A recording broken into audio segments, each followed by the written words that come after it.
Hey everyone, this is Brian, also known as Sketch, Community Manager here at 343, and I'm joined by Tom French.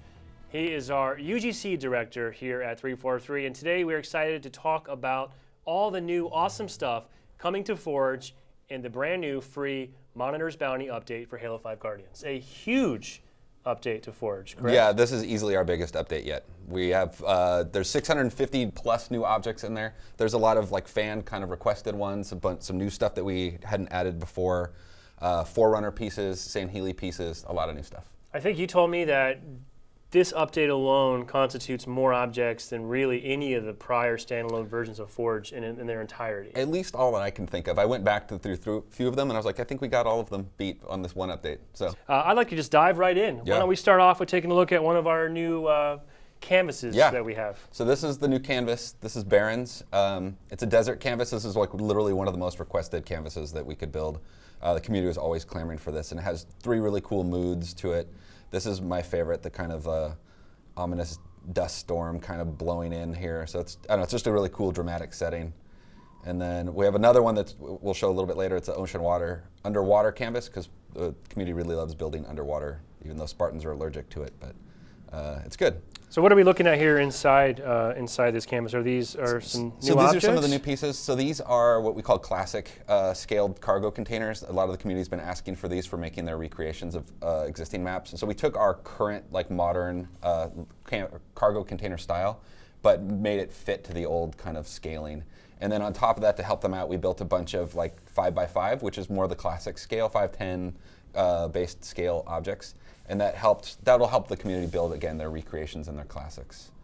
And then this is a piece we actually originally started for Infection, but it ran into a lot of problems, so we kept beating on it to fix it. And it's this really cool destructible creature tank. There's so much in here. And then this is Kevin the Crabby Crustacean, we like our little creatures in there. We have my piggy and we have our whale. And then, so the crab was another addition from our lighting artist that actually built this. He loved it. So we love that. These really cool billboards that we made, some new ones. We wanted some more urban kind of themed pieces, so there's that. This is the Wernicke Wrecker. This is a little special piece. We're going to kind of tease a little bit more about this, hopefully today, actually, before this video even goes out. There's the Return of the Landmine. There's some great pieces. Oops, they kind of blink weird when you select over them. But those are really cool. You can use them kind of as fences. We didn't actually get the fences, even though the community's been really clamoring for those. We literally hit memory max end, so we can't do anything. Variations of a van, another vehicle, more benches. Let's just go through these quickly. Parking lights, lots of doors and door frames that you can use. They snap together really nice. They're really easy to use, which is cool. Oops. So they snap nice and clean together, because you can use this with the scripting, which we'll get into later, to actually open them how you want them. This one we didn't actually get to finish for the season. We started this in our previous update, but we didn't get to finish it. But we actually have a fully modeled interior of a Phantom. Oh, nice. And all the pieces come off. So it can be, you can have your open closed variants. You can do whatever you want with it. It's got lots of modular pieces. We have the effects, so you can make it look like it's flying when it's all put together.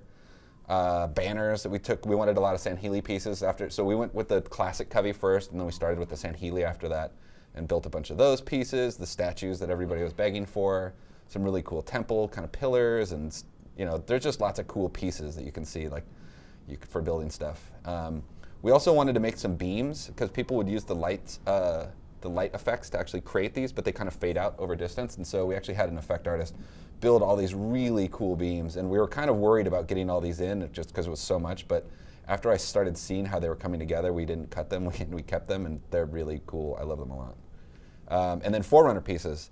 You can build a lot of Forerunner stuff through kit bashing, but like these are like legit Forerunner pieces. They look really good. Some of them are animated. That one moves around. Or they're just like these, these giant, awesome accent pieces for making your levels look like a legit Forerunner level.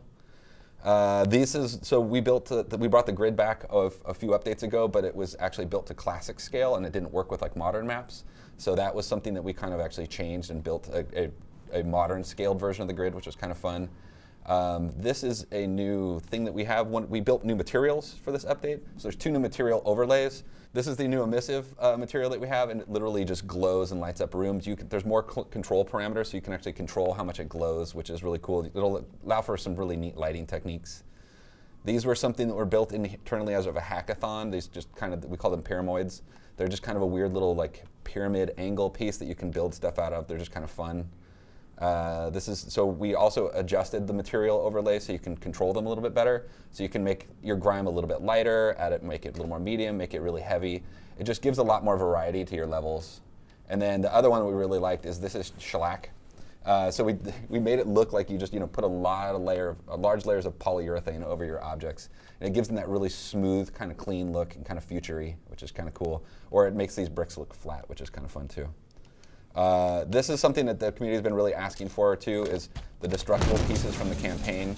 So we brought a lot of those in, as well as like kind of the more organic ones, the walls, the kind of San Healy style ones. There's just a lot of pieces for destruction, which is great. We made the flag as a separate object so that they can script around it. Again, like this mini game focus, we wanted to give them as many tools for building like their own game modes. That was kind of our big focus. And then there's some classic weapons that are going in here, the grenade launcher, which is going to be a big favorite, and then the sentinel beam, which is really cool. And then there's the ball, which we also put in here as well, so you can tinker with that. Boundaries on things can be visible now. You can make a boundary visible, so it's always there even when you're a Spartan. And then this one, we scripted it so that when you walk in, it turns on the underwater effect, and we spawned in some fish. Nice. So you can kind of see, like, you can do all kinds of stuff, and then you walk out, boop, that goes right back away. So it's all just like, the scripting is super powerful, and we'll get into that in a little while. And then these are scriptable targets. So these are just kind of generic targets. You don't see them, but like if I shot it, it would go away. But that way you can trigger an event off of it, like something getting shot. And then ever importantly, a lot of new alien foliage. It also looks nice in the underwater, which is good too. So it kind of just add a lot of versatility, and like these are really cool plants, and the community really, really, really loves their plants. So we're giving them lots of plants. So this, just to give a quick look, here's beautiful, like moody, dramatic underwater canvas, and it's all flat to build off of it. It uses the same terrain pieces that you'd use from the title map as well. It's two awesome looking canvases, but what I keep hearing the most about scripting and minigame. So what are we looking at right now? So we're looking at a community map called Freight that we pulled in because we wanted to build King of the Hill. That was one of the kind of benchmark modes that we needed to build. It's a lot of foundational pieces there. So we pulled this map in, added a lot of extra pieces to it, did some extra scripting, put King of the Hill. This is a version we call Diminishing King on here, where it starts with all the hills and it reduces them as you play until you're fighting at one kind of central location. It gets pretty dramatic and epic. But it was really cool. He had really cool scripted cargo containers, and so we enhanced the scripting a little bit on those with the new toys. And then we're showing off, this is our new physics piece. We have these physics hinges and joints. So I made these cargo containers over the water, and there's this epic play that happened in there where he grabbed the power up, but it literally will swing by itself. And the users can actually build these themselves pretty easily once you kind of understand how they work. You'll see all the little nav points. So we have ways of generating nav points. You can change colors of things, assign them to different teams, put different labels on the nav points, and kind of basically really build your own modes. That was our goal. We want people to build their own modes until their heart's content, really. And then it's all hooked up on like dynamic scripting things, so this cargo container can move up and down, which was really cool. And then just a lot of little details, like even I got really obsessed one day with there's Timmy the whale's in the water here, and if he'll do it every so once, like he blinks his eyes just kind of randomly, just because it was fun. And then what we tried to do with a lot of the scripting, so with the King of the Hill, we wanted to kind of set some standards for how to build these things. And so like these are all the script brains that control the mode. And they're pretty simple. Like we're actually going to release our design documentation on how these work so they can learn from them and then kind of modify them, make them better, do whatever they want with them. So it's kind of an interesting little experiment to how compact could we make these, and then how versatile could they be. Like these like handful of script brains can actually make like 10 different versions of this mode, from all the hills to one hill at a time to rotating hills. So it's kind of neat to see all the different variety of things that you could do with them. I know a lot of fans are going to be super excited to have the return of King of the Hill and then some, right? Because who's to see what variations come of that? We even have another variation we're going to ship with it. So. And there's another sort of fan favorite we could also say is back now, right? Yeah, well, I mean, we started with this joke of like, we can give them race but not give them race. And so like, let's let them build race. And so we started with giving them the tools to build race. And that was our golden path to making minigame work, was King of the Hill and race were our tent poles for everything. We knew we didn't have time for the arena team to build a full functioning race mode, and so we kind of had been pitching this idea of minigame, and it kind of grew and snowballed into like, well, actually we started borrowing the arena guys. Like we couldn't have done some of this without actually everybody kind of pitching in. The arena guys gave us some dev resources so we could actually build the mode itself, or like they helped fix bugs or fix welding issues that we had, or write script functions that we needed. And so we really focused hard on building race. And what's cool is, again, much like the King of the Hill, it's super versatile and it's pretty easy to drop into a level. And then from there, like, customize it to your level. And then what we keep expecting is that people are going to take it and make their own like customized versions of race. Make it really personal, make your thing kind of stand out and special. So it definitely was the gold bar, and it was a lot of work to get it working. But we're really proud of it, and it's been really fun. We have 2 maps that we're going to try to ship with this that we're really excited about. Well, I know you're going to make a lot of fans happy when they can finally play some race again in Action Sack, and of course, make their own infinite variations of race and ramps and all sorts of cool For stuff. sure. So I cannot wait to play that. But I think your favorite game, if I'm not mistaken, and what seems to be a studio favorite, is something totally new that no one even knows that they want yet. Yeah, so when we did the summer update, we added the golf pack kind of and all that stuff, those classic pieces. But as we did it, we're like, we really want to make a game mode out of this. And we started working on minigame. And so we came up with the idea of battle golf and like wrote it up on a board in front of us. And really a lot of the early testing and foundations for minigame were built in battle golf. And people swear when they play this game, so it's often a good sign that it's fun. And there's a lot of screaming when it goes on. So I'm really excited to see what the public does with this. There's 2 teams, 4 players. Each team is trying to fight and get their golf club or their golf ball to the hole while they're beating each other with golf clubs. And it changes every round. It has like little almost putt-putt kind of qualities where it turns into tubes, and there's landmines in different phases. It's just, it's really fun, and one of my favorite things that we've come out with this whole thing. And yeah, we're really hoping that the community latches onto this, because we really want a whole like hopper of like 18 courses, and so we can play battle golf to no end. Well, I've just barely played golf a little bit. I cannot wait to play more. It looks like a pretty wild time. It's so I'm curious to see again what the fans, they may even take golf and push it further than you even imagine. We hope so. We want hoppers full of battle golf. So that would be a good thing. It'd be good. So of course, not only can you build new stuff and find new ways to play, but it's going to be easier than ever to find people to play with, right? With the introduction of what's essentially a custom game browser. Yeah, there's a custom game browser that was added. It was a really helpful thing that we didn't even plan on before, but we brought it as towards the end. It was a couple people got really excited about it because really we wanted to help the PC community kind of start to work together and get to play more than they could right now.